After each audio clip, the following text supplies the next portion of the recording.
glaven razlog je bil to, da rad hodimo. Seveda so pa še dodatni razlogi. Se pravi, naš prijatelj pater Robert je bil predstavljen na delovno mesto v Rim, oziroma povišan, in smo nekako razmišljali o tem, da bi ga enkrat šli obiskati. In se bo izkazali, da je ta oblika pravzaprav tudi lepa za obisk.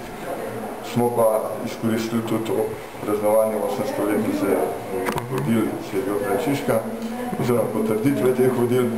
Pol je bil pa še ta razlog, da pravzaprav v Rima še koli nismo bili tako na ta način, svobodno zmeli, je bil še organiziran izlet in kaj podobno.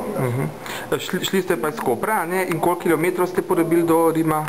Iz Kopra smo šli zato, da smo skupaj upozorili tudi na problem teh umetnin iz koprskih in primorskih sakralnih objektov, ki jih zdaj drži italijanska država z razlogom, da pri nas ni pogojev, da bi te nazaj bili v svojih cerkvah.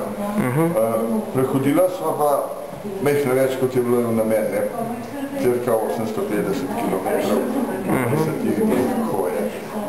S tem, da sva pol v Rima pač še malo vandrala okoli še dodatne 3 dni, kad smo protokolarno bliski.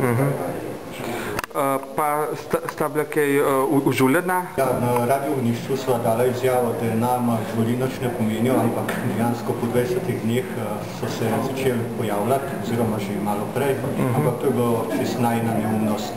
Se pravi, jaz sem v nove čevlje, videl je pa nekaj sanilo svoje stare čevlje, pa ni bilo nič kritičnega. So pa bili žuri. Pa se boste še kdaj odpravili na tako daljše romanje? Ja, za Rim mislim, da ravno ne, malo pa kakšne druge cilje, malo daljše. Santiago de Compostela? Ja. A pa Lourdes? Ja, čeprav ne moramo plane, ne bližnji pravzaprav Kilmoraj. V Kielern am Rhein, gor v Nemčijo. To je tradicija. Ja, to srednjeveško, a ne? Najlepša hvala, pa vam želim še veliko zadovoljstva v prehodnih poteh.